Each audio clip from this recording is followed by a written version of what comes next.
here on YouTube. Now, I got a couple people calling me out for not putting out more YouTube videos because I've been busy on IGTV. And I heard you. I'm listening. I'm sorry. COVID, is a situation. Quarantine was another situation. And, things got crazy. But I'm back. I'm back, and I'm just in time because today, y'all, I'm giving you a recipe that's perfect for the upcoming 4th of July celebrations. Y'all, I'm giving you vanilla mini cakes, and we're gonna top them off with some fresh fruit like strawberries, blueberries, raspberries, you name it, I got you. So let's get ready to make our vanilla mini cakes. All right, Saverers, so we're in the prep stage of our baking recipe. The first thing you want to do is preheat your oven to 325 degrees.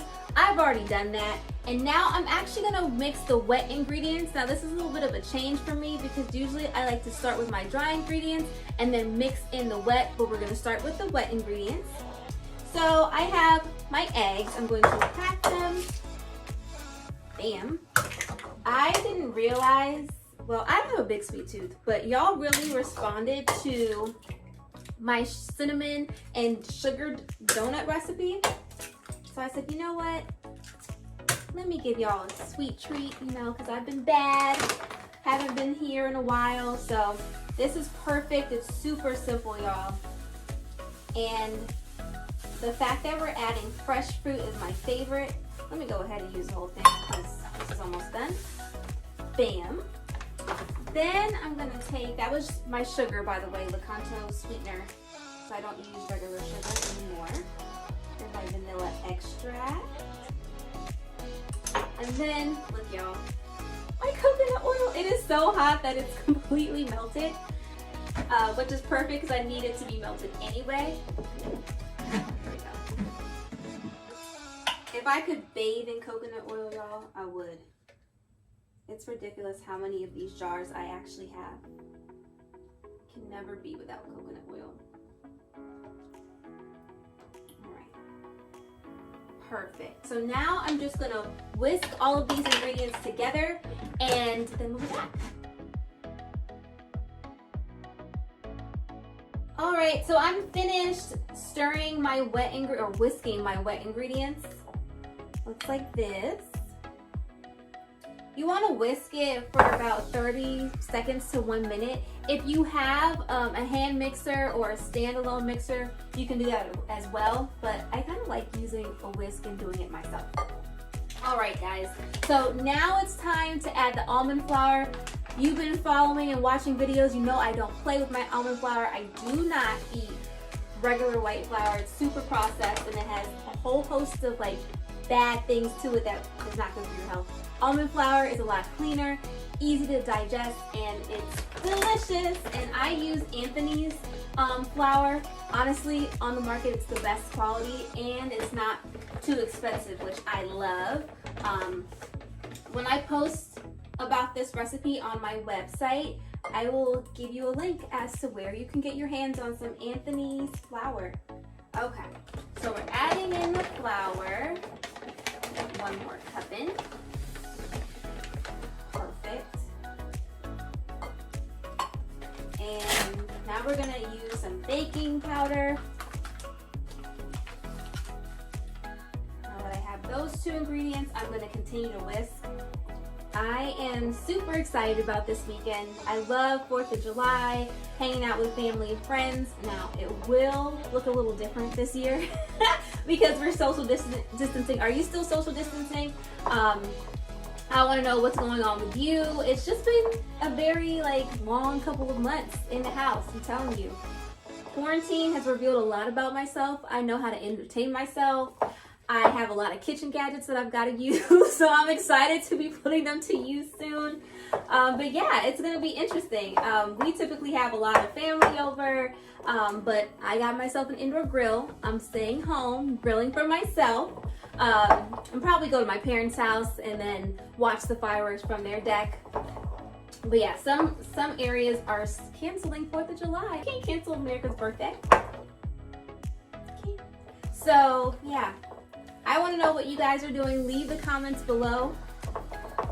See how we're having a modified 4th of July. All right, guys. So I'm done mixing the ingredients together. You want to be careful not to over mix the batter. So it should look something like this. Beautiful, perfect, amazing. And we're gonna transfer this to our pan. So guys, I have my mini cake pan. This is brand spanking new. I know, I promised myself I would stop doing this, so this is one of the last things I purchased. But yeah, this thing is amazing. I have 6 cavities and they're pretty deep and they're nice and wide, perfect for small individual cakes. I cannot wait to keep using this. This is by USA Pan. I've used a lot of different bakeware products from them. Super sturdy, well made. I love this company and they make their products right here in the US. Support the American economy, love that. So I have my ghee oil. Guys, this thing is amazing. If you follow me, you know I love 4th & Heart's ghee, and I finally found some other products by them. They have spreads, and they have this ghee oil that's similar to like Pam cooking spray. Guys, this is my jam, okay? It does exactly what I need it to do, but it uses ghee. Your arteries will thank you, okay? So just gonna spray it down like you would with your regular cooking spray. And now I'm going to transfer that batter and put them into the cavities, like so. Now don't fill yours all the way up because your batter will rise when it's baking. So what you want to do is about fill it halfway. That's what I'm going to do. It's just easier. And if you don't have a mini cake pan, that's okay. Gotta improvise. In my IGTV story, I showed you how to make mini chocolate cakes, and I used a muffin pan, and I just filled the cavities halfway. Do the same with this one. You don't have to like buy every single product that you see someone use. Making it work for you is what it's all about. I probably won't have enough of the batter to fill all 6 cavities. That's fine. I'm probably gonna just make some more later tonight anyway, because my family eats this up. Yes, I do like the bowl. Don't judge me. So now I'm gonna put this in the oven, let it bake and do its thing, and we'll be right back.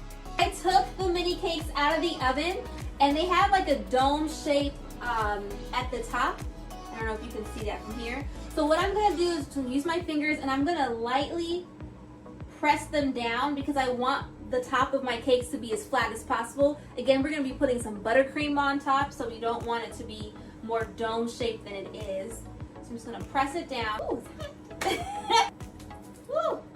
Burn my fingertips off. It may be a little too hot, so maybe you wanna take a fork and do it. So I'm gonna put these aside so we can start on the buttercream frosting. Now it's time to make our buttercream frosting, and honestly, this is so easy. So for those who are a little kitchen challenged, don't be afraid. This is not something that's super hard to make, and you only need a few ingredients. I'm gonna show you. The first is our melted ghee. Well, not melted, but softened ghee, I should say. Now, typically I would use 4th & Heart's regular ghee, but I was on Amazon, and guys, I found out they had a whole host of products, and this one is the vanilla bean flavored ghee. And I was like, gotta try it because my local Wegmans does not carry any of the other flavored ghee. They only have the original one. So I was like, why not? I want an extra vanilla-y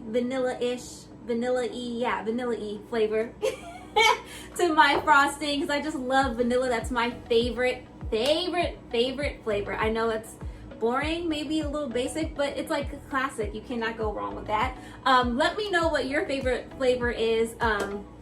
I like to incorporate more stuff. Chocolate's always a go-to as well, but if there's some other flavors like raspberry, let me know in the comments below and I will share with some more recipes with you.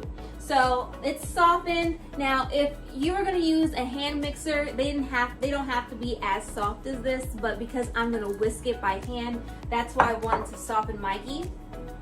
And then I'm gonna take my vanilla extract, pour that in. And then I'm gonna mix these two together. See how easy it is to work with this? Another thing that I love is the fact that this whisk is easy to work with. The size is perfect for me. So let me just quick. It's like a medium size. I have 3 in a set, and this one gives me more control over the ingredients I'm whisking. Look how buttery that's turning. Beautiful. Look at that, gorgeous. So it's getting to the right consistency for buttercream, which I love. And I love the fact that these modified ingredients are healthier, because let's be real, you know, we've all put on a couple of pounds since quarantine. This is a perfect treat to have without feeling guilty. Love that. All right, so this is getting nice and fluffy and buttery. Look at that. Beautiful.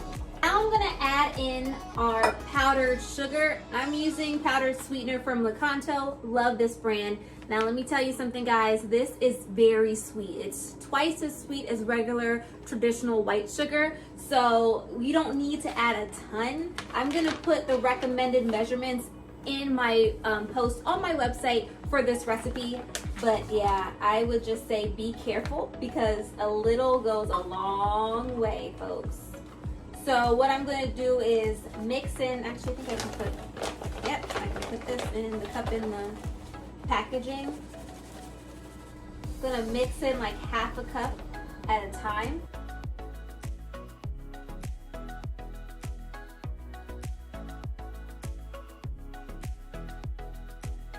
The last thing I have to do is add the heavy cream. That's what I'm going to do.